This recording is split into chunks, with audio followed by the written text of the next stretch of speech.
ini. Zaman kita sekarang. Zaman ini kata Rasulullah, kesesatan memimpin dunia. Kejahatan menyelimuti dunia. Mulkan jabarian. Umat Islam tidak dipimpin oleh seorang khalifah pun. Tetapi yang berkuasa di negeri-negeri muslim adalah raja-raja yang jahat. Raja-raja yang diktator bertangan besi. Dan ekstrim serta zalim kepada Islam dan kaum muslimin. Zaman fase kita sekarang. Ketika Imam Syafi'i berkata, nanti akan datang masa-masa fitnah. Saat itu kalian harus berpegang erat dan mengikuti serta taat kepada para alim ulama. Murid-muridnya bertanya, guru, ulama yang macam mana? Ulama kan banyak, kata murid-muridnya. Kata Imam Syafi'i, ulama yang tidak tawaf di sekitar pintu penguasa. Paham maksudnya nih? Ulama yang tidak tawaf di sekitar pintu penguasa. Jadi ulama yang akan diikuti ulama macam mana wahai Imam Syafi'i? Jawaban Imam Syafi'i adalah ulama yang banyak ujung-ujung panah fitnah dihadapkan kepadanya. Ujung-ujung panah fitnah dihadapkan kepadanya. Ini dekatlah dengan ulama-ulama yang makin banyak ulama ini kena fitnah, makin banyak ulama ini dicecar, tidak disukai oleh orang-orang kaya dan orang-orang berkuasa, maka ulama-ulama macam inilah yang harusnya kita berguru kepada mereka. Ulama-ulama macam ini selalu ada. Dan beda dengan ulama yang kerjaannya selalu menjilat, membuat senang hati penguasa. Tapi ulama yang benar, dia tidak pernah ragu mengatakan kalimatu haqqin inda sultanin jair. Berani mengatakan yang benar di depan penguasa yang semena-mena. Enggak takut dia, Pak.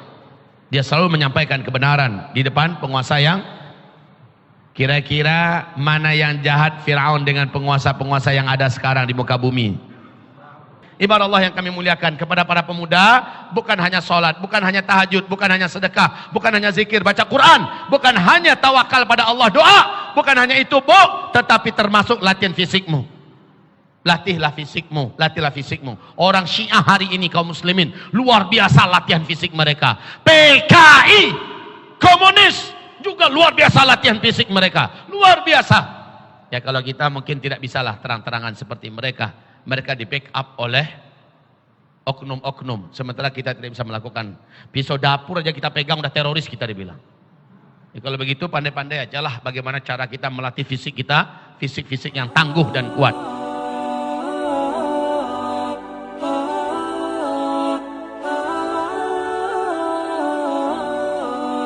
Assalamualaikum warahmatullahi wabarakatuh. Alhamdulillah wassalatu wassalamu ala Rasulillah sallallahu alaihi wasallam. La haula wala quwata illa billah. Allahumma la sahla illa ma ja'altahu sahla wa anta taj'alul hazana idza syi'ta sahla. Rabbi shrah li sadri wa yassir li amri wahlul 'uqdatam min lisani yafqahu qawli. Allahumma arinal haqqa haqqan warzuqna tiba'ah wa arinal batila batilan warzuqna jitinabah. Amma ba'du. Ma'asyiral muslimin, memujilah dan bersyukurlah seluruh kita ini kepada Allah Subhanahu wa taala. Alhamdulillah hari ini kita masih hidup dan hari ini kita duduk bermajlis di sini di sebaik-baik majlis yang ada di muka bumi. Majlis yang paling Allah cintai, majlis ilmu, majlis zikir. Alhamdulillah bi ni'matihi tatimmus salihah. Salawat beserta salam kita untuk asyrafil anbiya wal mursalin, Sayyidina Muhammadin sallallahu alaihi wasallam. Amma ba'du.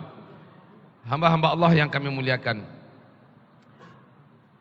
Amalan-amalan benteng penyelamat di akhir zaman.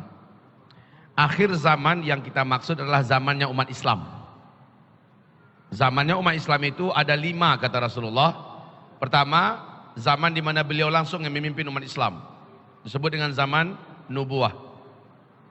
Yang kedua, zaman umat Islam dipimpin oleh para khulafaur rasyidin, disebut dengan zaman khilafatan ala minhajin nubuwah. Yang ketiga, zaman umat Islam dipimpin oleh para raja-raja tapi tetap bergelar sebagai khalifah, disebut dengan zaman mulkan adhan atau mulukan adudah. Yang keempat, zaman mulkan jabarian. Umat Islam tidak dipimpin oleh seorang khalifah pun. Tetapi yang berkuasa di negeri-negeri muslim adalah raja-raja yang jahat. raja-raja diktator bertangan besi dan ekstrim serta zalim kepada Islam dan kaum muslimin. Zaman fase kita sekarang. Dan yang terakhir adalah fase kelima, dan itu tidak lama, yaitu kembalinya Islam dipimpin oleh khalifah Allah dengan konsep kenabian atau khilafah ala minhajin nubuwah. Nah, kaum muslimin, Bapak Ibu yang kami muliakan, yang kita kupas hari ini adalah fase keempat ini. Zaman kita sekarang. Zaman ini kata Rasulullah, kesesatan memimpin dunia. Kejahatan menyelimuti dunia. Berbagai macam aliran tumbuh subur tanpa ada yang mampu menghentikan atau membendungnya. Banyak umat ini yang bingung dan tersesat jalan. Kita sadar, kita tahu bahwa fase pertama, kedua, ketiga, setan jin atau setan manusia sulit mencari atau memperbanyak calon penghuni neraka. Begitu juga fase kelima nanti. Karena hamba-hamba Allah dikawal oleh khilafah Islamiyah atau oleh kekuasaan. Tapi fase 4, setan jin dan setan manusia paham betul. Fase keempat, Islam dan kaum muslimin tidak sedang diayomi, tidak sedang dikawal oleh kekuasaan, oleh khilafah Islamiyah. Maka setan jin, setan manusia berlomba-lomba memperbanyak calon-calon penghuni neraka jahanam. Dan memang jumlah manusia terpadat juga ada pada fase keempat. Makanya ini adalah fase di mana kita semua luar biasa mengalami ujian yang bertubi-tubi. Belum selesai ujian dari orang-orang kafir yang memang berusaha memerangi Islam, menghabisi kaum muslimin. Orang-orang munafik juga bermunculan sangat banyak. Aliran-aliran sesat sangat banyak bermunculan. Dan ini banyak menyedot umat Nabi Muhammad keluar daripada jalur yang lurus. Bahkan sampai ke tingkat yang paling ekstrim, pada fase keempat ini kata Nabi, umatnya banyak yang murtad. Keluar daripada iman, batal syahadatnya, lepas Islamnya. Ibarat Allah yang kami muliakan, puncak daripada petaka dan bencana di fase keempat ini adalah terjadinya atau munculnya tanda besar kiamat yang keempat, di mana Dajjal nanti akan hadir ke tengah-tengah kehidupan kita dan memasuki seluruh kota-kota di muka bumi. Dajjal kehadirannya tujuannya bukan harta kita, karena dia memiliki harta yang sangat luas. Tujuannya bukanlah nyawa kita, justru dia seolah-olah akan menyelamatkan kita dan nyawa kita. Tujuan terbesar Dajjal adalah sesuatu yang paling mahal yang ada di dalam dada kita, iman kita. Maka ketika Dajjal nanti muncul, 2/3 umat Islam, maaf, 2/3 umat Nabi Muhammad secara global di seluruh dunia akan kafir kepada Allah dan akan mengangkat Dajjal sebagai Tuhan yang mereka sembah. Yang paling banyak dari kalangan umatku, kata Nabi, yang akan mengikuti Dajjal adalah kaum wanita. Kaum wanita. Nah, kaum muslimin yang kami muliakan, kalau kita berjumpa dengan Ya'juj dan Ma'juj, paling kita hanya dibantainya, Pak. Karena Ya'juj dan Ma'juj tidak mau ada orang lain selain ras mereka hidup di bumi ini. Jadi mereka dengan cepat menyerang seluruh negeri-negeri, kampung-kampung, kota-kota, pelosok-pelosok, dan mereka menyerbu dengan satu kali gerakan yang sama. Siapapun manusia yang mereka temukan di muka bumi, langsung mereka matikan. Ya'juj Ma'juj targetnya cuma nyawa. Dan ini mah tidak masalah. Kalau kita juga cepat atau lambat pasti mati. Mati kita, syahid insya Allah di tangan Ya'juj Ma'juj. Dan kita langsung masuk ke dalam taman-taman surga Allah sambil menunggu kiamat. Kehidupan kita di akhirat, di surga kekal selama-lamanya. Kalau Ya'juj Ma'juj tidak berbahaya. Walaupun tidak berbahaya, nggak boleh pula kita pasang badan di jalan raya. Datang Ya'juj Ma'juj, gelombang Ya'juj Ma'juj datang ke kota Pekanbaru, pasang badan, syahid, syahid, syahid. Malah Allah perintahkan Nabi Isa, Imam Mahdi, orang-orang beriman, lari kalian, kata Allah. Lari kalian. Ini perintah Allah, sembunyi. Hari ini tidak ada yang mampu melawan Ya'juj dan Ma'juj. Maka Nabi Isa pun lari, Imam Mahdi pun lari, orang-orang beriman pun lari. Karena petunjuk Allah ke atas gunung Tursina, mereka pun lari ke atas gunung Tursina. Yang di Pekanbaru nggak tahu larinya kemana nanti. Tapi yang penting dari Ya'juj Ma'juj disuruh lari. Tapi kalau ketangkap, habis oleh Ya'juj Ma'juj, kita dibunuhnya. Dan kita setelah itu akan kekal dalam surga Allah selama-lamanya. Jadi kalau Ya'juj Ma'juj insya Allah bukan sesuatu yang pantas untuk dikhawatirkan sangat. Yang bahaya itu adalah kaki tangan Dajjal yang melakukan makar siang malam dalam rangka memurtadkan sebanyak-banyaknya umat Nabi Muhammad SAW. Apalagi Dajjalnya betul yang nanti keluar. Baik Bapak Ibu yang kami muliakan, maka ini salah satu di antara teror yang paling serius di akhir zaman, yaitu iman kita ini. Banyak yang murtad. Yusbihur rajulu fiha mu'mina wa yumsi kafirah. Pagi-paginya masih ada iman, sorenya sudah kafir. Yumsi mu'mina wa yusbihu kafirah. Sorenya masih ada iman, paginya sudah kafir. Ba'udinahum bi'aradin minad dunya. Hanya demi dan karena dunia, rayuan dunia, tantangan dunia, ancaman dunia, dia rela menggadaikan agamanya.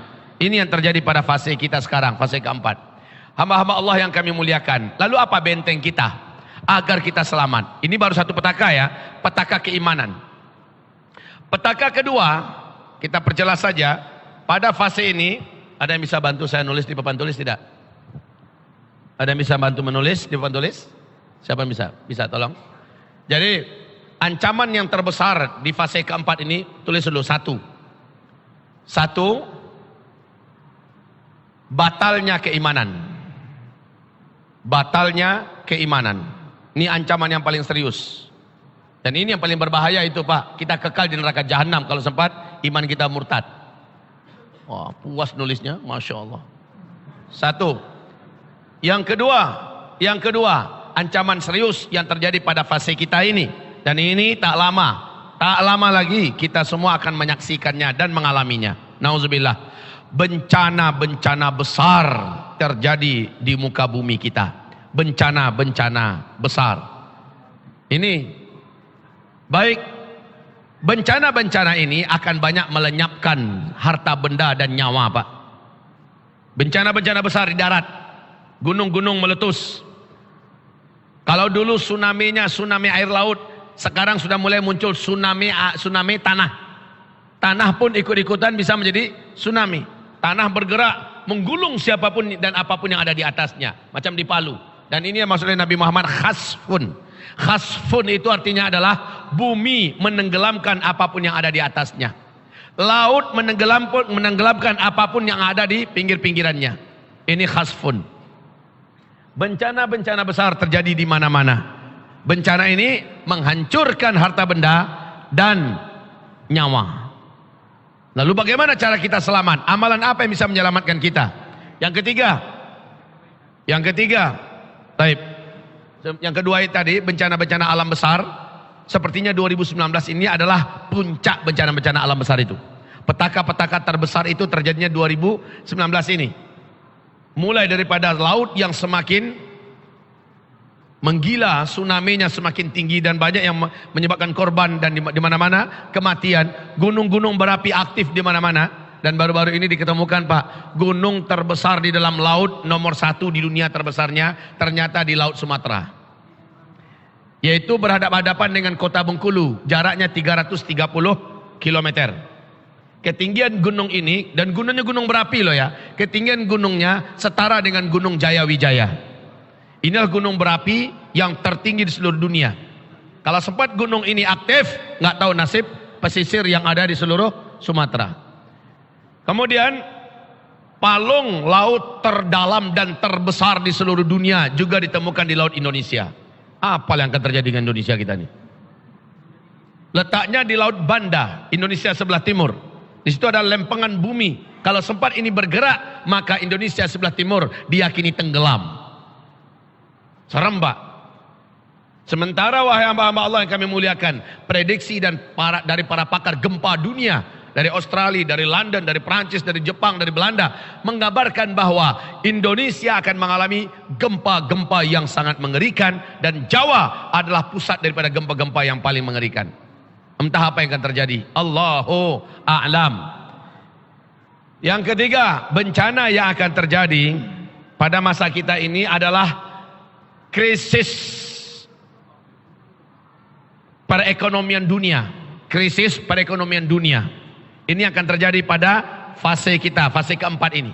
Krisis perekonomian dunia ini akan menjadikan mata uang dunia bertukar dari uang digital, uang kertas kepada emas dan perak. Ya. Krisis perekonomian dunia yang akan menjadikan manusia dipaksa kembali menggunakan emas dan perak. Dan selamat tinggal uang kertas. Nabi mengatakan uang kertas nanti akan berserakan di seluruh pinggir-pinggiran jalan, dipermainkan oleh anak-anak kecil kalian menjadi kertas-kertas yang tidak berharga seperti daun-daun menguning yang berguguran dari batang-batang pohonnya. Maka rugi orang-orang yang punya duit bila ia tidak segera duitnya itu ditabungkan. Tabungkannya kemana? Bukan di bank. Tabungkanlah dalam bentuk tabungan yang aman. Dan tabungan yang aman itu ada dua. Satu, tabungkan pada Allah sebagiannya. Paham maksud saya?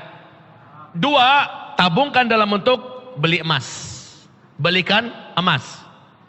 Anjuran saya saja kepada Bapak Ibu. Nanti kita uraikan ini. Kemudian krisis ekonomi. Yang keempat, petaka yang akan terjadi pada fase ini adalah perang meletus di mana-mana. Darah tumpah di seluruh dunia. Ini fase yang keempat. Ini terjadi pada fase kita. Batalnya keimanan, bencana-bencana besar terjadi di mana-mana, krisis perekonomian dunia, perang terjadi di mana-mana. Dan perang ini yang paling banyak jadi korban laki-laki. Sehingga kata Rasul pada fase kelima, jumlah laki-laki dibandingkan dengan jumlah wanita 1:50. Imam Mahdi muncul pada fase keempat ini. Kemunculan Imam Mahdi menyebabkan umat Islam yang beriman seluruh dunia merapat dan bergabung dengannya. Dan masa-masa Imam Mahdi, beliaulah yang menghentikan peperangan di mana-mana, tapi dengan perang juga. Beliau yang mampu memadamkan peperangan, tetapi dengan perang. Inilah perang terakhir di muka bumi. Setelah Al-Mahdi memimpin di masa-masa aman, di fase kelima, tidak ada lagi perang di muka bumi ini. Bahkan kata Rasulullah, tidak ada dua orang manusia pun yang akan berkelahi. Jangankan perang satu kampung, perang dua negara, dua orang saja tidak ada lagi yang mau berkelahi di masa-masa aman, fase kelima. Sekarang kita di fase keempat, perang di mana-mana. Penyebabnya macam-macam. Ada yang krisis ekonomi, ada yang karena perbatasan, ada yang karena perebutan harta dan sebagainya. Dan perang terbesar di akhir zaman kata Rasulullah di Timur Tengah, pemicunya adalah perebutan emas yang muncul nanti dan yang ketahuan di dalam perut bumi Irak. Sementara George Walker Bush atau George Bush, masih ingat kan dengan makhluk yang satu ini? Beliau sudah mengumumkan di depan Gedung Putih bagaimana satelit Amerika Serikat telah menemukan adanya potensi emas yang sangat besar di dalam perut bumi Irak. Rasulullah sudah bersabda, nanti setiap lelaki di muka bumi akan membawa senjata-senjata mereka ke negeri Irak. Dan mereka saling berperang memperebutkan gunung emas itu. Dalam setiap 100 orang yang berperang di sana, 99-nya mati terbunuh. Cuma satu yang hidup. Setiap mereka berharap, semoga sayalah orang yang hidup tersebut. Ini harapan setiap laki-laki yang pergi ke sana. Bawa senjata-senjata mereka. Sekarang sudah ditemukan itu, wahai hamba-hamba Allah. Jadi perang terjadi di mana-mana. Banyak nyawa yang berpindah dari kehidupan dunia, dari badan kita ke alam barzakh. Dan itu kaum laki-laki yang paling banyak. Di hadis yang lain Nabi tidak suka umatnya ikut-ikutan perang demi perebutan emas di Irak nanti. Nabi tidak suka. Karena emas yang ada itu akan menjadi milik umat Islam secara utuh dan permanen di fase kelima. Jadi untuk apa juga diperebutkan? Akan jadi milik kita kok. Biarkan saja orang-orang yang nggak ngerti, mereka saling berebutan ke Irak memperebutkan gunung emas tersebut. Tapi orang-orang beriman jangan. Orang beriman biarlah mereka bergabung di belakang Imam Mahdi dan bekerja keras bersama Imam Mahdi, beramal bersama Imam Mahdi, berjihad bersama Imam Mahdi. Ini yang keempat, perang terjadi di mana-mana. Baik ibadah Allah yang kami muliakan, tolong batalnya keimanan buat buka kurung. Buka kurung. Kaki tangan Dajjal, oleh kaki tangan Dajjal, oleh kaki, tangan. Nggak muat kan? Begini saja, sebentar nak. Mana penghapus kita? Ini nggak permanen kan? Aduh mak. Permanen nih.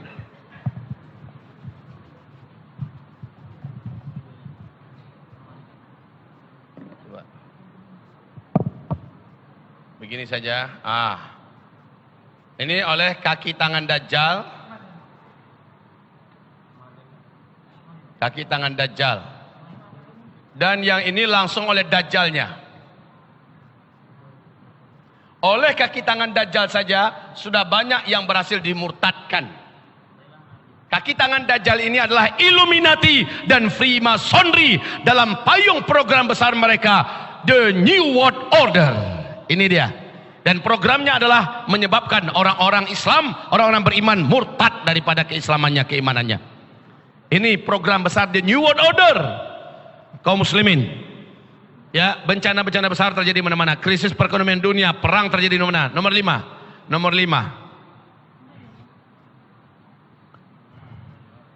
Nomor 5, diracuni dan dirusak seluruh makanan dan minuman serta ras manusia.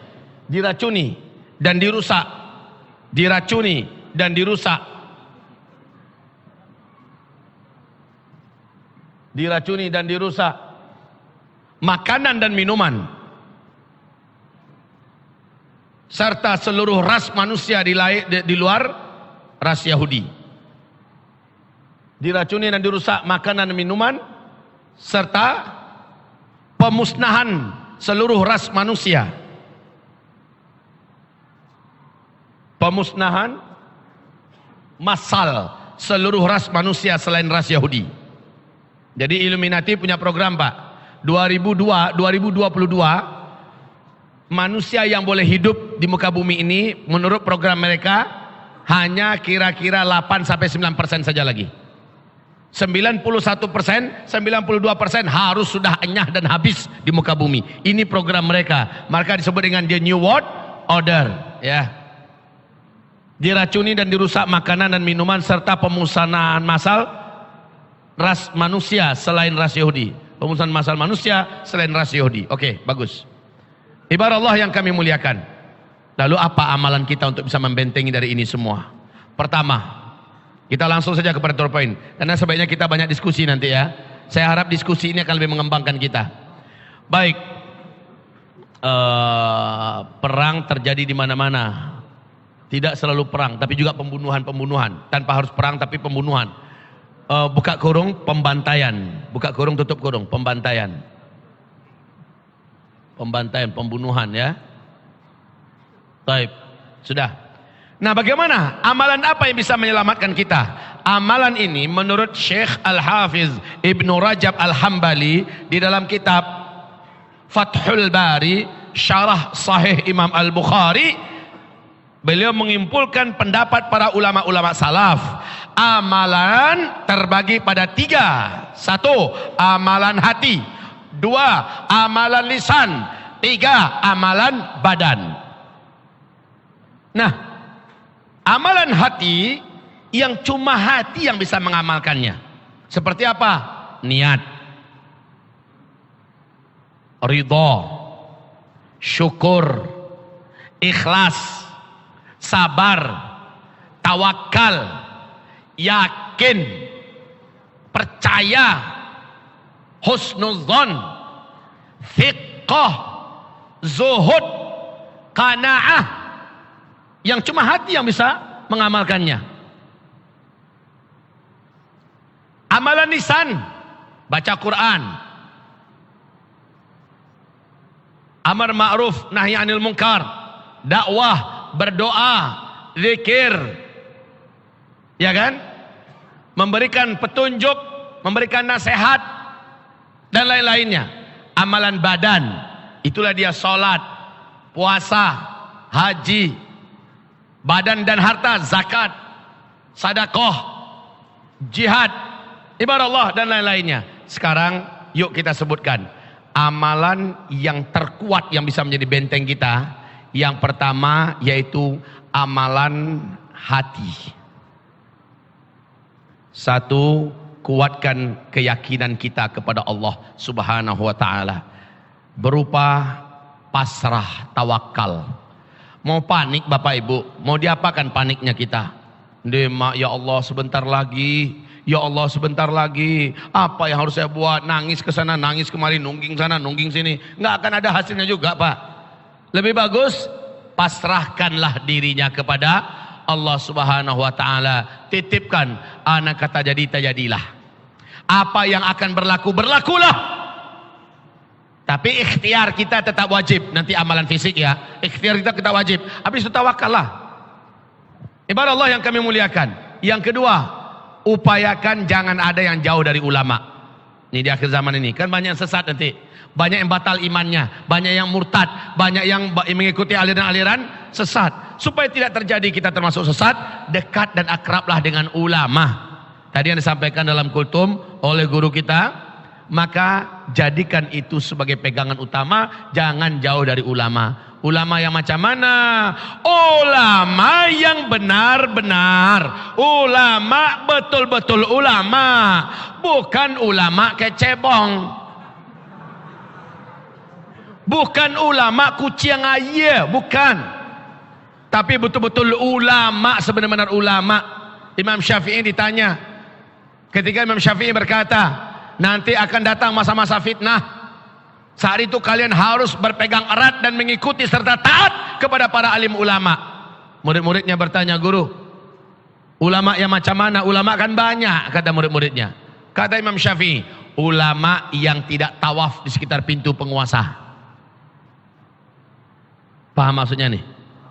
Ulama yang tidak tawaf di sekitar pintu penguasa. Wahai hamba-hamba Allah, Rasulullah SAW sudah memberikan kabar bahwa sesungguhnya awaluman uqdhifa 'alan nari qabla ubadil wathanil ulama, yang paling pertama dilemparkan ke dalam api neraka sebelum para penyembah patung dan penyembah berhala dari kalangan umatku adalah para ulama.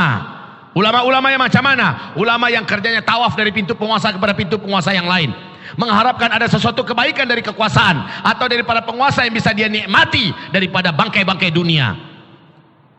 Ulama macam ini datang menjilat.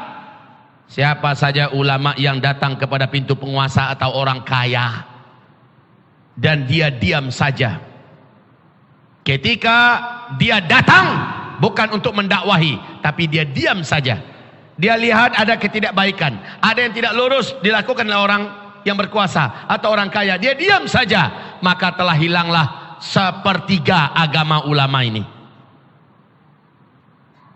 Bila ia datang kepada penguasa atau kepada orang kaya,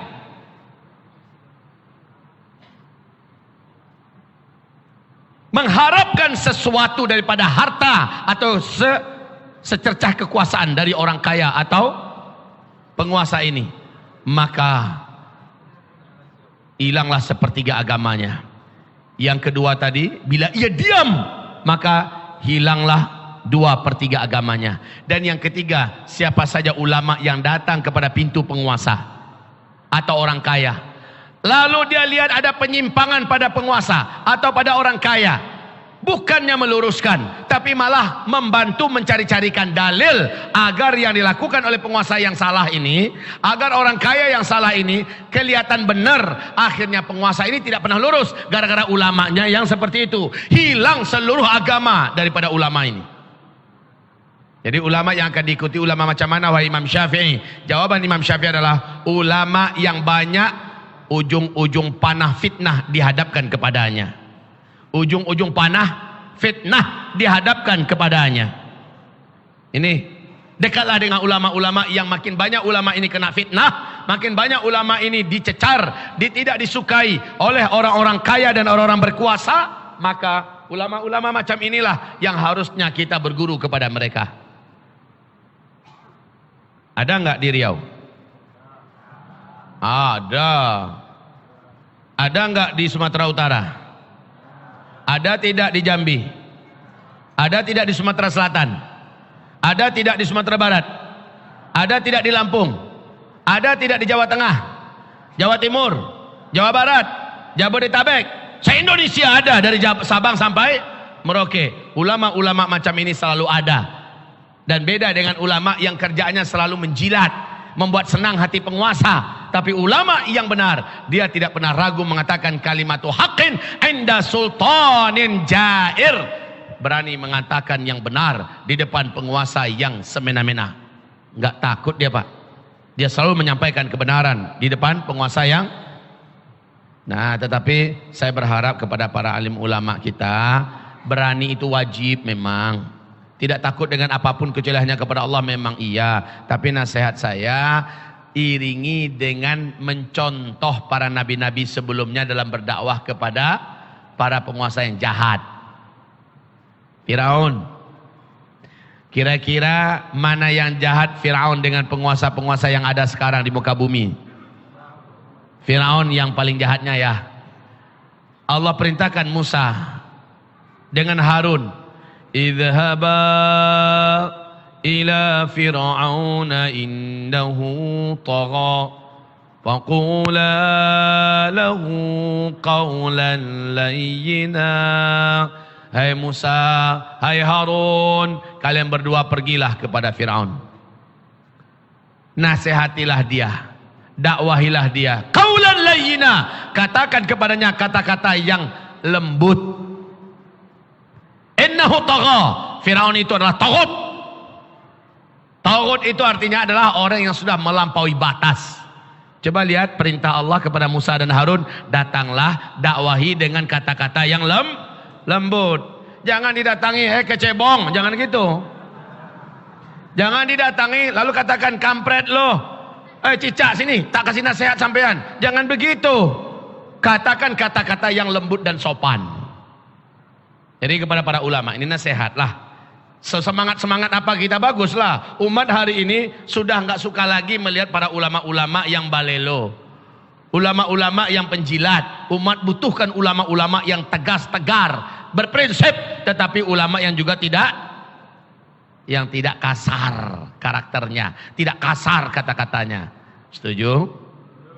Nah, yang kedua, bekalan amal kita yang kedua setelah dekat para ulama ini tujuannya apa? Ya belajar. Khususnya yang dipelajari di akhir zaman ini masalah akidah, Pak. Masalah tauhid. Saya ingin Masjid Agung An-Nur. Ini Masjid Agung An-Nur atau Masjid Raya An-Nur namanya? Hah? Masjid Agung An-Nur. Saya ingin Masjid Agung An-Nur, Masjid Nurul Iman, Masjid Nurul Islam, Masjid Al-Falah, masjid-masjid mana saja yang ada.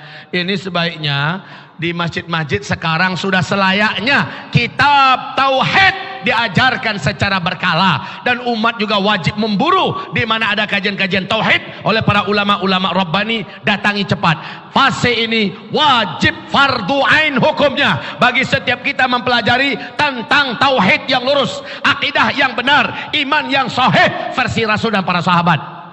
Ini wajib, Pak. Coba buka 10 pembatal syahadat. Banyak umat Islam yang tidak tahu 10 pembatal keimanan. Banyak umat Islam tidak tahu, dan ini tugas para ulama menyampaikannya. Jadi tolong desak ulama-ulama kita, wahai kiai, wahai ustadz, wahai buya, wahai ulama kami yang tercinta, ajarkan kami tauhid yang benar. Jadi kalau ada diumumkan Masjid Anu membuka kajian tauhid bersama ustadz, doktor, LCMA dan lain-lainnya, maka datanglah. Ya, datangi. Jangan sampai absen, karena ini berkaitan dengan selamat atau tidaknya kita. Oke? Jadi ini yang pertama. Ini yang pertama, dekatlah dengan para ulama, timba ilmu tentang akidah dan tauhid dengan para alim ulama kita. Jangan menjauh daripada ulama. Amalan yang terkuat yang kedua, ibarat Allah yang kami muliakan. Ini berkaitan dengan kita semua, yaitu sholatul jamaah khamsu sholawatin fi masjid. Saya sudah terangkan ini kemarin di Masjid Al-Falah. 5 waktu sholat berjamaah. Upayakan sholat berjamaah ini tidak pernah tinggal. Minimal itu 40 hari 40 malam bersama imam. Sebab apa? Wahai bapak-bapak, nanti ibu-ibu ya, nanti ibu-ibu. Sebentar dulu bapak-bapak, dengarkan. Fase ini, fase keempat.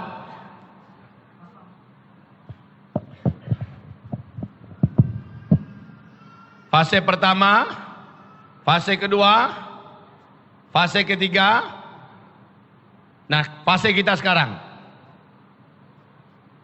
Di fase keempat dan nanti fase kelima. Fase keempat ini, wahai hamba-hamba Allah yang kami muliakan, di fase keempat ini umatku akan terbelah menjadi dua belahan. Yang belahan mukmin haqqan. Mukmin haqqan, mukmin sebenar-benarnya. Kalau ini munafik haqqan.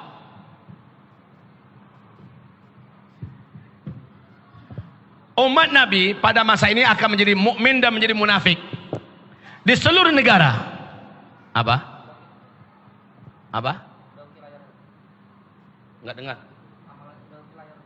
Oh, mana ininya? Oh,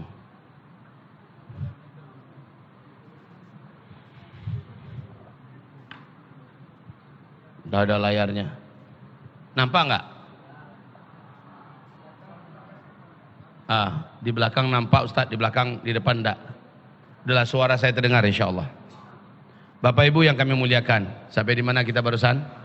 Umat ini terbagi menjadi dua bagian. Di fase keempat ini mukmin dan munafik. Demi Allah Pak, saya sudah sampaikan bahwa Dajjal akan keluar di masa kita. Dan Dajjal ini penyembah Dajjal terbanyak dari umat Nabi Muhammad adalah kaum munafik. Orang-orang munafik ini betul-betul terbelah dan terang-terangan nampak munafiknya. Terang-terangan nampak munafiknya.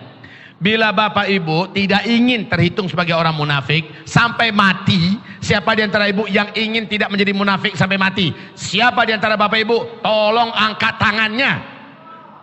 Siapa yang tidak mau jadi orang munafik sampai mati? Angkat tangannya. Laki-laki, wanita. Tolong diaminkan dulu, jangan turunkan tangannya. Ya Rab, seluruh yang mengacungkan tangannya ya Allah. Mereka tidak ingin menjadi orang munafik sampai mereka mati. Maka haramkan sifat-sifat munafik dari mereka semua ya Allah. Haramkan sifat-sifat munafik dari mereka semua ya Allah. Dan cabutlah sampai ke akar-akarnya jika ada pada diri mereka ini sifat-sifat kemunafikan ya Allah. Ya Rab, wafatkan mereka sebagai mukmin haqqan. Wafatkan mereka semua sebagai mukmin haqqan. Wafatkan mereka semua sebagai mukmin haqqan. Amin ya rabbal alamin. Turunkan tangan kembali. Nah, ada resepnya. Resep ini harus dikerjakan. Jangan hanya sekedar acung tangan, mau lama-lama. Turunkan. Enggak. Kenapa? Saya semangat untuk tidak jadi orang munafik sampai mati. Resepnya perlu dikerjakan. Resep untuk tidak menjadi orang munafik sampai mati kata Rasulullah SAW. Ada garansi langsung dari hadis Rasul. Hadisnya sahih, yaitu kerjakan sholat berjamaah 5 waktu bersama imam di masjid. Di masjid, bukan berjamaah di rumah. Di masjid bersama imam. Dan la yafutuka takbiratul ihram. Engkau tidak ketinggalan bersama imam takbiratul ihramnya. Berapa hari? 40 hari 40 malam. Saya agak kaget ini sedikit. 40 hari 40 malam. Kenapa 40 hari 40 malam ya? Masya Allah. Apakah ini kebetulan? Allahu a'lam. Dukhon nanti berlangsung selama 40 hari 40 malam. Dukhon itu gelap. Tidak ada satupun cahaya. Tidak ada siang, tidak ada malam. Panas luar biasa. 1, 2 hari, 3 hari pertama. Ada hari berikutnya dingin. Bumi ini sedingin-dinginnya. 40 hari 40 malam. Dan saat itu yang selamat, dan Allah firmankan dalam Al-Quran surat Al-An'am ayat 158, yang selamat hanyalah orang-orang yang beriman. Hanya orang beriman yang amal solehnya banyak, hanya mereka yang selamat. Masya Allah. Bapak, Ibu, untuk menjadi mukmin haqqan, pasti tidak akan pernah menjadi orang munafik sampai mati. Kerjakan sholat 40 hari 40 malam tanpa berhenti, berjamaah di masjid bersama imam, ikut dengan imam takbiratul ihram, tidak masbuk. Walaupun masbuknya di rakaat pertama, imam sedang baca Al-Fatihah, nggak bisa, harus dari awal. Artinya kita udah di masjid saat belum lagi qomat, begitu loh Pak maksudnya. Kita udah di masjid sebelum qomat, agar ketika qomat kita bisa pas di belakang imam. Allahu Akbar, takbiratul ihramnya imam. Kita ngikut di belakang. Allahu Akbar. Nah, 40 hari 40 malam. Siapa yang bisa melakukan itu kata Rasulullah, sampai dia mati tidak akan pernah jadi orang munafik ini orang. Kalau ada sifat munafik pada dirinya, dicabut oleh Allah. Yang kedua, orang ini dijamin aman daripada azab kubur, azab neraka selama-lamanya. Allahu Akbar. Pertanyaan saya, bisa tidak berjamaah 5 waktu bersama imam di masjid tidak lepas dari takbiratul ihram? Berjanjilah wahai saudara-saudaraku, ini amalan terkuat. Dajjal keluar, Dajjal tidak akan mampu mempengaruhi kita dengan sihirnya, dengan magicnya, dengan hipnotisnya. Dajjal tidak akan bisa nakut-nakutin kita. Dan kita walaupun tertangkap oleh Dajjal bala tentaranya, kita tetap akan bertahan dalam iman insya Allah. Ini dampak solehnya sholat berjamaah 5 waktu bersama imam takbiratul ihramnya di masjid. Kalau kami yang wanita bagaimana Pak Ustadz? Apakah kami ke masjid juga? Bagus kalau bisa ke masjid. Tapi Ustadz, nggak selalu kami bisa ke masjid. Kami di rumah saja gimana Ustadz? Boleh di rumah, tapi on time. Ini ibu-ibu on time. Karena ibu-ibu juga nggak bisa, ada haidnya kan. Ibu-ibu ada haidnya, mesti terputus. Nah kalau bapak Ustadz, umpamanya kami 17 hari bisa berjamaah Ustadz. Ternyata hari ke-18 kami nggak bisa berjamaah. Kenapa? Kami ketiduran subuh Ustadz. Atau Ustadz karena kami safar, karena kami mau ulang balik. Ayo payah mau Ustaz. Ulang balik. Ustaz, bagaimana kira-kira kalau seandainya setelah 40 hari, 40 malam kami sholat berjamaah tepat waktu dan bersama imam di masjid, kami tidak pernah ketinggalan takbiratul ihram. Kira-kira setelah itu kalau kami mulai masbuk lagi, hari ke-42 mulai masbuk lagi. Karena udah lepas 40 hari. Gimana tuh Ustaz? Saya jamin demi Allah, kalau tidak ambil tali gantung saya. Dan Bapak tidak akan tega melakukan itu pada saya. Tapi saya jamin demi Allah, kalau tidak ambil pisau cucuk perut saya. Tusuk. Tapi Bapak tidak akan mau melakukan itu pada saya. Maksudnya apa Ustadz? Bahwa kalau sudah Anda lakukan secara komitmen sholat berjamaah 40 hari 40 malam bersama imam di masjid, tidak luput daripada takbiratul ihram bersama imam, hadiah terbesar dari Allah adalah Anda akan menjadi pencinta sholat berjamaah sampai mati. Anda tidak akan mau ketinggalan sholat berjamaah sampai mati. Dan Allah akan mudahkan Anda untuk melaksanakan sholat berjamaah di mana saja berada. Ini hadiahnya. Mau tidak? 40 hari itu memang pahit Pak. Maka terapkan. Jangan tunggu besok lusa. Hari ini langsung dari asar. Besoklah mulai dari subuh. Ya tidak boleh begitu. Startnya nanti dari asar. Tadi udah zuhur Ustaz. Kami udah berjamaah dengan imam. Tapi ada yang masbuk tadi kan? Belum dihitung. Hitungnya mulai nanti dari takbiratul ihram pertama. Kalau begitu asar nanti. Asar, maghrib, isya. Asar, maghrib, isya. Subuh, zuhur. Terus lakukan. Hitung selama 40 hari.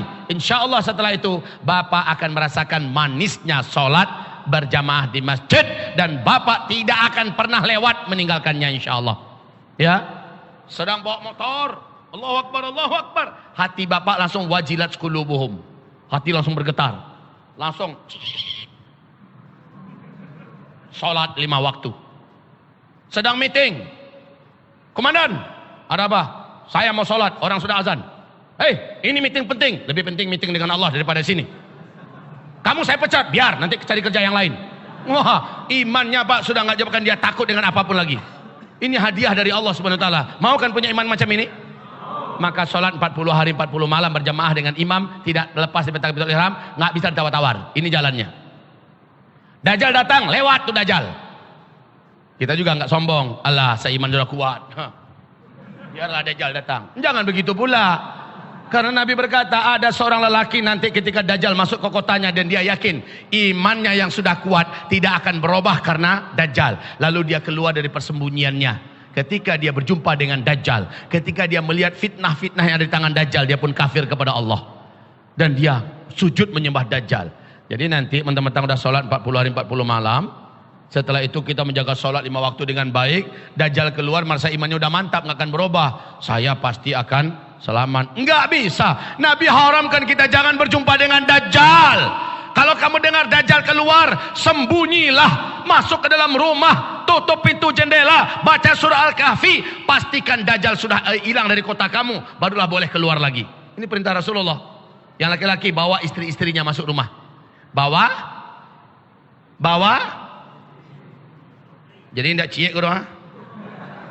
Bawa istri-istrinya masuk ke dalam rumah. Bawa mak-maknya, bawa anak-anak gadisnya, saudara-saudara perempuannya, bibinya, eteknya, bawa yang perempuan masuk dalam rumah. Nah ini, baik.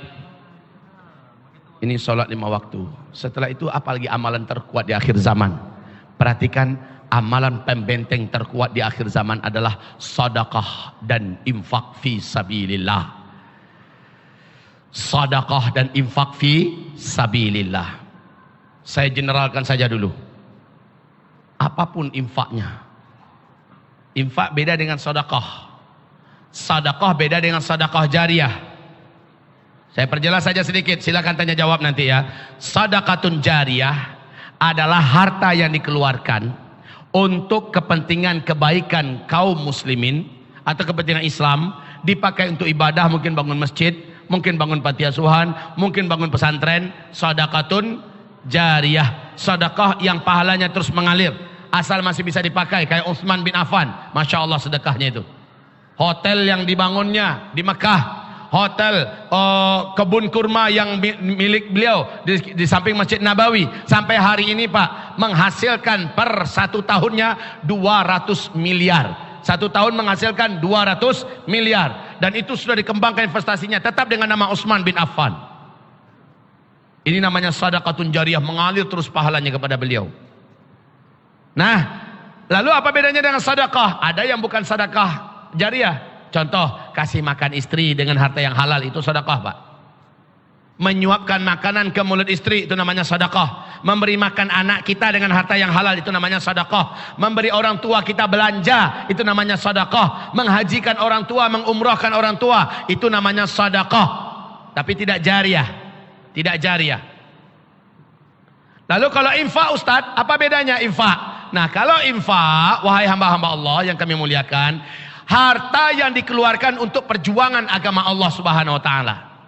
Kalau sedekah, janji Allah dalam Al-Quran diganti 10 kali lipat kalau sedekah. Tapi kalau infak 700 kali lipat. Untuk jihad, kita keluarkan duit kita, itu infak itu. Untuk dakwah fi sabilillah, dai-dai para ulama dikirim ke pedalaman, itu namanya infak fi sabilillah, ya. Untuk menyekolahkan santri sehingga jadi ulama, dan dia setelah jadi ulama dia menyebarkan ilmunya ke tengah-tengah umat, maka ini namanya infak fi sabilillah. Saya datang beberapa orang-orang beriman kepada saya, soleh-soleh dan cerdas-cerdas, pintar-pintar. Ustadz, saya ingin anak saya ini jadi ulama. Dia punya kemauan keras, otaknya juga encer. Ustadz boleh uji dia, boleh tes dia, tapi kami tidak punya dana Ustadz. Bisakah anak kami ini sekolah di pesantren Ustadz? Saya katakan kepadanya, ibu mewakafkan anak ibu ini kepada Allah. Iya Ustadz. Kalau begitu anak ibu akan kami carikan orang tua asuhnya untuk menyekolahkannya. Dan kalau dia jadi nanti, ibu relakan anak ibu sepenuhnya untuk mengurus dan menegakkan agama Allah ini, menjadi ulama warathatul anbiya. Jadi Ustadz, siap Ustadz, silahkan Ustadz, kita buat hitam di atas putih. Saya carikan orang tua asuhnya. Saya gambarkan kepada mereka apa yang akan mereka terima. Ada emak-emak di Payakumbuh Pak, Bu, emak ini orang kaya, baru kemarin meninggalnya, baru sebulan yang lalu meninggal dunia. Orang kaya, kaya sejadi-jadinya. Dia mau menghajikan orang, biaya hajinya total di angka 35 juta. Jadi biaya pendaftaran haji berapalah, paling 25 juta sekian. Tapi untuk uang belanja dan keluarga yang ditinggalkan 35 juta. Emak ini bertanya pada saya, Ustadz, kalau emak berangkatkan si Fulan bin Fulan ini haji, emak dapat pahala hajinya enggak Ustadz? Saya jawab, kalau emak ikhlas dan itu dari harta yang benar, dia melaksanakan haji dengan cara yang benar, ikhlas pula sesuai dengan manasiknya Rasulullah, insya Allah dia mabrur hajinya, pahala hajinya mengalir pada emak. Tapi emak rugi. Kok rugi Ustadz? Kan mengalir pahalanya kepada emak, kok rugi? Rugi emak. Uang 35 juta itu kalau emak belanjakan untuk infak fisabilillah, maka mak dapat pahala yang non-stop mengalir kepada mak walaupun mak sudah mati. Kalau ini hanya sekali aja mak, itu pun kalau hajinya mabrur. Caranya Ustadz katanya, mak cari di Payakumbuh ini anak yang berbakat, cerdas, punya semangat menuntut ilmu agama dan cita-citanya jadi ulama. Mak ambil dia, mak sekolahkan dia, kirim dia mak ke Mesir, kirim dia ke Saudi, kirim dia ke Sudan, kirim dia ke Yaman. Targetkan, bakar semangatnya agar dia pulang jadi ulama. Kalau dia sudah pulang mak, nanti dia berdakwah, dia mengajar kepada umat. Banyak umat yang tercerahkan, banyak umat yang dapat hidayah, banyak umat jadi kuat imannya. Lalu berkat dakwahnya umat jadi solat, umat haji, umat umrah, umat puasa, umat tahajud, umat infak, sedekah dan lain-lainnya. Berpahalalah ustadz itu mak, berpahalalah ulama tersebut dari pahala mereka tanpa mengurangi pahala-pahala mereka. Dan pahala yang dapat oleh ustadz ini di copy paste oleh Allah dan seluruhnya dikasih ke emak. Masya Allah, ini pahala yang sempurna mak. Berapa ratus orang, berapa ribu orang yang haji gara-gara lisannya, seluruh pahala haji itu mengalir pada ulama ini. Dan Allah copy paste pahala tersebut, Allah alirkan sepenuhnya kepada emak yang mengantarkan dia menjadi ulama. Betul tidak? Jadi kalau emak hanya hajikan satu orang, habis sudah sampai di situ. Jadi ini strategi memperbanyak amal, memperbanyak amal. Iyo ye, ancak juga tuh Ustaz. Nah begitu. Alhamdulillah Bapak Ibu yang kami muliakan, Bapak Ibu ada yang minat untuk menjadikan seseorang menjadi calon ulama nanti, boleh daftar ke saya insyaallah taala. Ada orang-orang yang berkualitas yang kita akan kirimkan belajar, yang udah jadi Pak, tapi tinggal untuk mengamasinya menjadi ulama besar. Insyaallah ada orang-orangnya, kami akan siap. Pak, saya mau Ustaz, saya mau satu orang, saya mau 2 orang, siap. Ada orang-orang yang bisa kita luncurkan untuk ke depan menjadi nibrasul ummah insyaallah.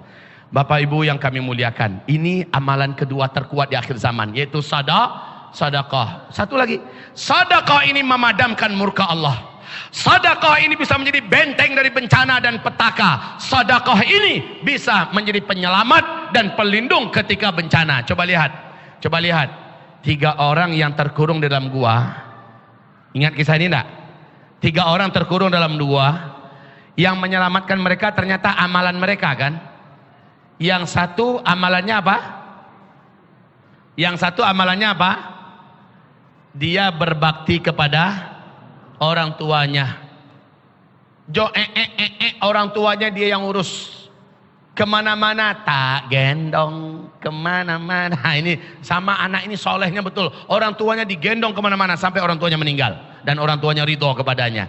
Dia sebutkan kepada Allah, ya Rabb, jika engkau ridho dengan amalanku itu, maka bukakanlah pintu yang menutupi gua kami ini. Maka Allah gerakkan batu tersebut, baru sepertiga, belum keluar mereka. Yang kedua menyebutkan amalannya. Apa amalannya? Yang kedua, orang yang kedua. Yang ketiga. Yang kedua apa? Nah, sambil cari informasi, saya minum dulu. Bismillah.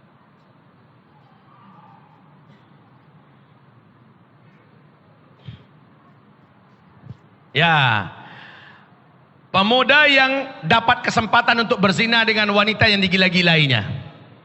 Ketika kesempatan itu sudah terbuka, tinggal GoPro, tinggal check in, terserahlah apa bahasanya.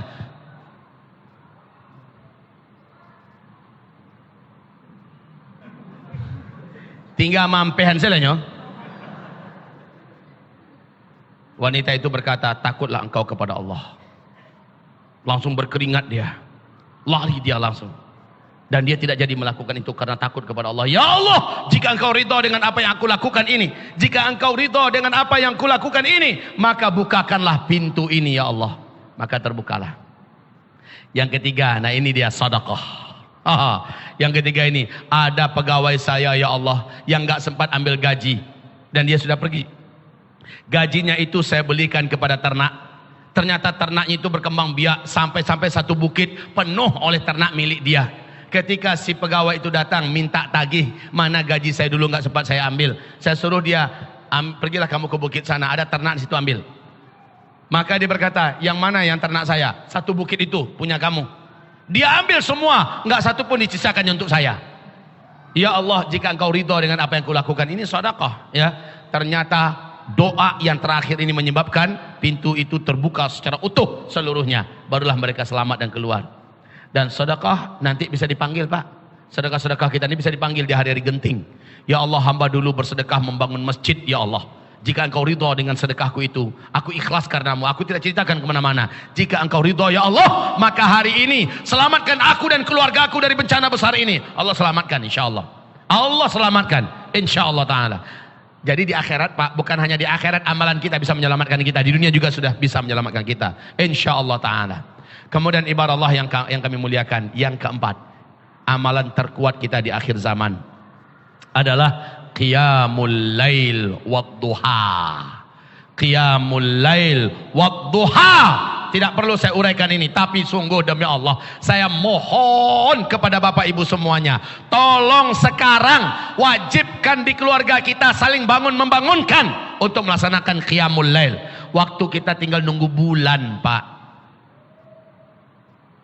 Ustadz, nunggu bulan apa? Tinggal nunggu bulan, bukan nunggu tahun. Ini terjadi. Ini nomor 2, 3, 4, ya. 2, 3, 4 ini terjadi dalam hitungan bulan. Kita bukan nunggu tahun, Pak. Nah, kalau begitu tolong tahajudnya. Dalam tahajud itu sengajakan berdoa sebelum orang azan. Angkat tangan. Angkat tangan, angkat tangan. Doalah kepada Allah. Mintalah kepada Allah. Doa, ya Rab, ya Rab, ya Rab. Rasulullah bersabda, man sarrahu ayyastajiballahu lahu inda syada'idi wal karib falyukthiri du'a inda raha. Siapa saja yang sekali dia berdoa di saat genting kepada Allah, langsung Allah kabulkan doanya. Siapa yang mau diperlakukan oleh Allah seperti itu, maka ketika masih lapang dan tenang, perbanyaklah dia berdoa kepada Allah. Bapak sudah tahu kan, sudah dengarkan apa yang saya sampaikan ini? Sudah. Kalau begitu dari sekarang, khususnya pas lepas tahajud, berdoalah kepada Allah, Bapak Ibu. Angkat tangan, minta. Kalau perlu pakai nangis, ya Allah selamatkan hamba. Kalau terjadi tsunami, kalau terjadi gunung meletus, kalau terjadi likuifaksi, kalau terjadi gunung meletus, apa saja bencana, peperangan, pertumpahan darah dan sebagainya, selamatkan hamba dan keluarga hamba, ya Allah. Begitu, Pak. Nyinyir lah, minta nyinyir, nyinyir, nyinyir. Sekarang nyinyir, doa, ya, tahajud duha, tahajud duha, tahajud duha, dan doa minta kepada Allah keselamatan dari berbagai macam keburukan yang akan terjadi dalam waktu dekat. Ibarat Allah yang kami muliakan. Kemudian amalan fisik, benteng fisik. Bapak Ibu, kepada kita semua, baik laki-laki atau wanita, dari segi makanan, tobat nasuhalah Bapak yang terlanjur suka dengan makanan-makanan kaleng, minuman-minuman kaleng, makanan-makanan cepat saji, makanan modern yang gak jelas halal atau haramnya. Tobat nasuha Bapak Ibu, dan jangan berhenti, jangan diteruskan, berhenti. Pastikan kulkas kita sudah tidak diisi lagi benda-benda kaleng-kaleng yang karu-karuan. Ya, makanan, minuman cepat-cepat saji, makan-makan modern sekarang. Wallah, demi Allah Bapak Ibu yang kami muliakan, hati-hatilah.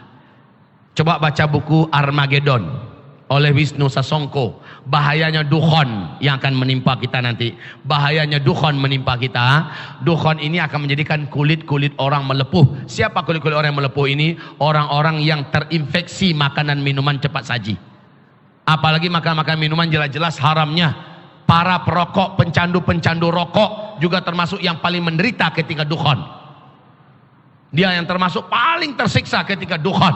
Matanya seperti mau keluar, jantungnya seperti hangus terbakar karena dukhon. Sementara kulitnya melepuh seperti masuk ke dalam oven. Para peminum-peminum yang beralkohol, minum-minum mabuk, atau para pencandu Coca-Cola, Sprite, 7up, M150, Krating dan lain-lainnya. Ini makanan yang sangat tidak baik untuk dikonsumsi.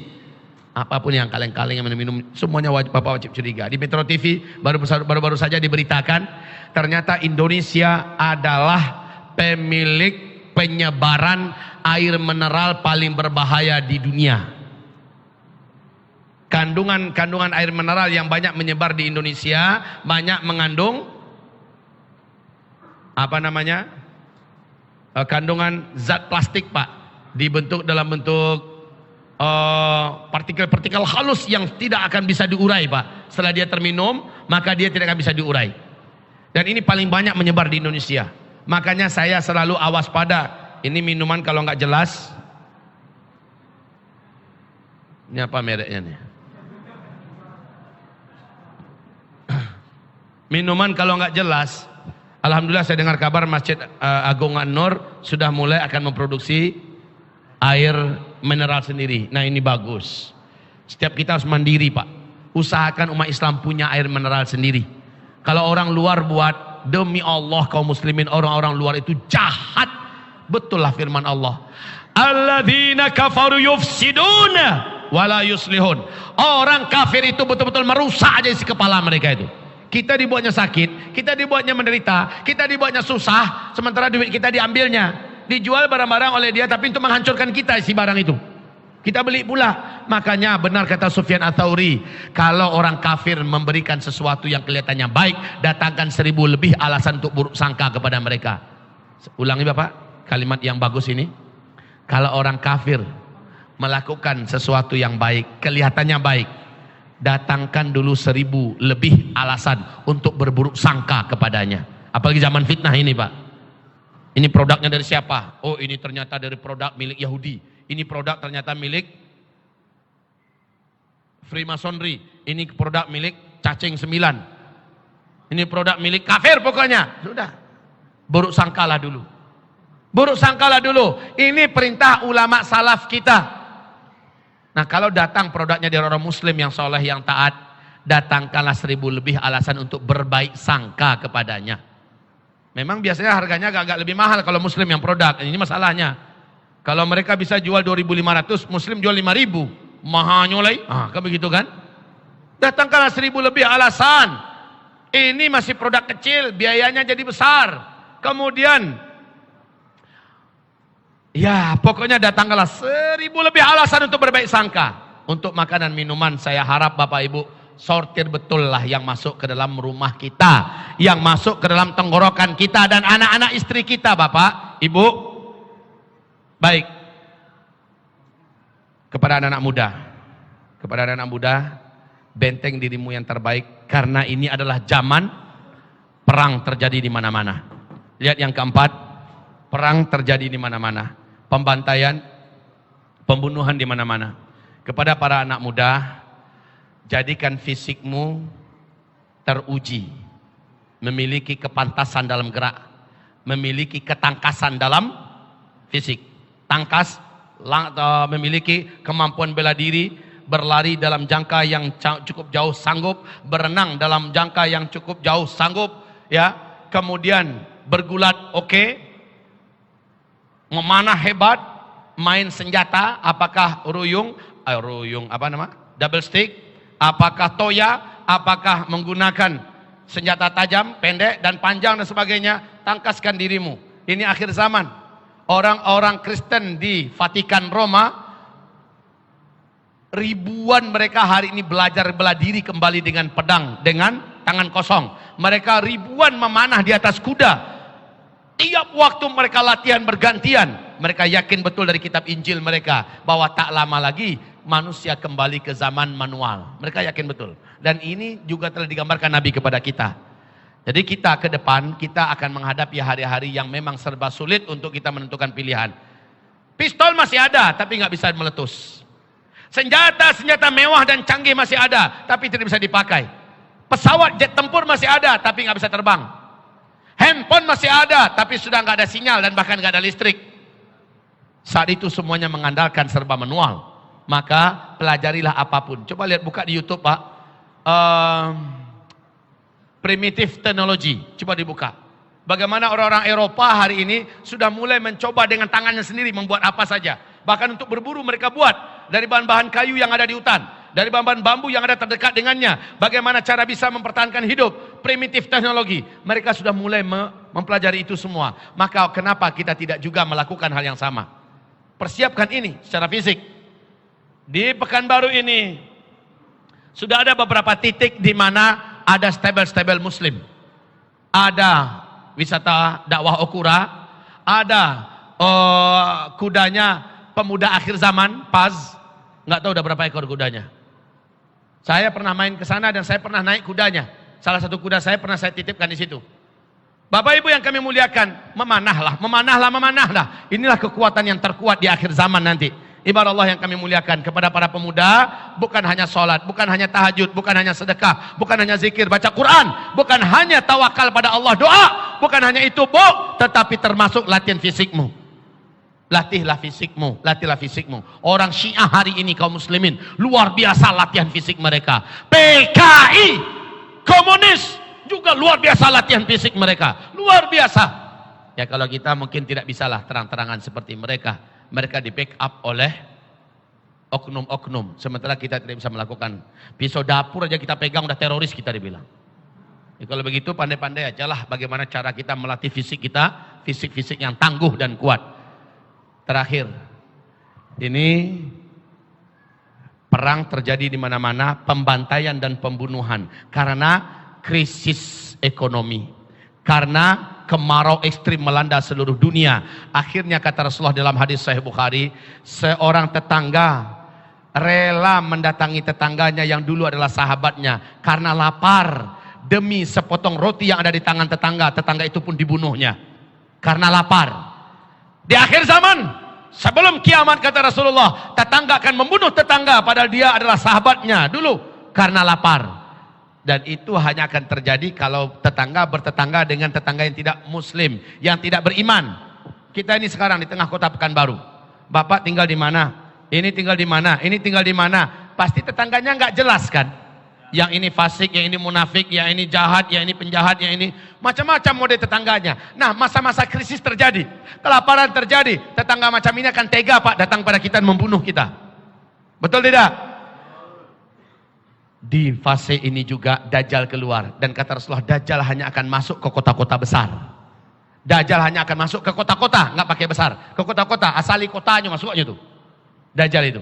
Dan targetnya adalah memurtadkan mereka. Maka Nabi perintahkan larilah. Sebaik-baik iman orang beriman di akhir zaman adalah dia lari membawa hartanya, membawa keluarganya, membawa peternakannya ke perbukitan. Lari ke perbukitan dan bercocok tanam di situ, beternak di situ, menyelamatkan imannya kata Rasulullah sallallahu alaihi wasallam. Tapi kalaupun Bapak punya daerah perbukitan, Bapak bisa tinggal di sana. Buatlah dari sekarang rumah-rumah di sana. Rumah-rumah yang dipersiapkan dari sekarang. Cuma saran saya jangan sendirian. Bawalah komunitas, mungkin 50 kakak, 100 kakak, merapat ke situ tempat yang sudah disiapkan. Tempat itu saya istilahkan dengan istilah saya K3AZ. Komunitas Kampung Kurma Akhir Zaman. Di Riau ini di mana yang kira-kira punya tanah dengan syarat berikut. 1, jauh dari kota. 2, jauh dari laut.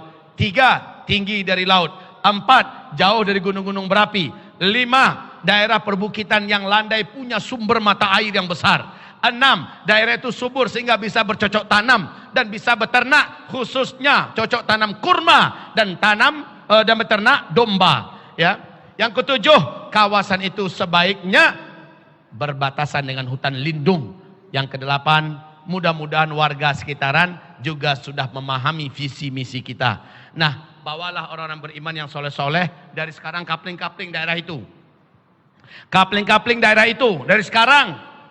Nanti kalau ada apa-apa kita sudah tahu, kita sudah punya tempat yang sudah siap.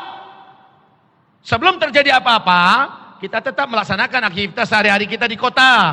Anak kita sekolah, kita bekerja, semuanya normal di kota. Tapi kalau sudah nampak petunjuk yang terang benderang, tempat kita sudah ada. Orang-orang beriman semuanya sudah lari ke sana. Dajjal tidak akan nyampe ke situ, insyaallah. Penjahat-penjahat yang membuat geng-geng untuk merampok kemana-mana akan berpikir ratusan mungkin ribuan kali untuk mendatangi suatu kawasan. Orang-orang beriman kumpul di kawasan itu. Begitu Pak. Dan kami di Payakumbuh sudah menyiapkan lokasi tersendiri pula. Disitulah pesantren kita sekarang.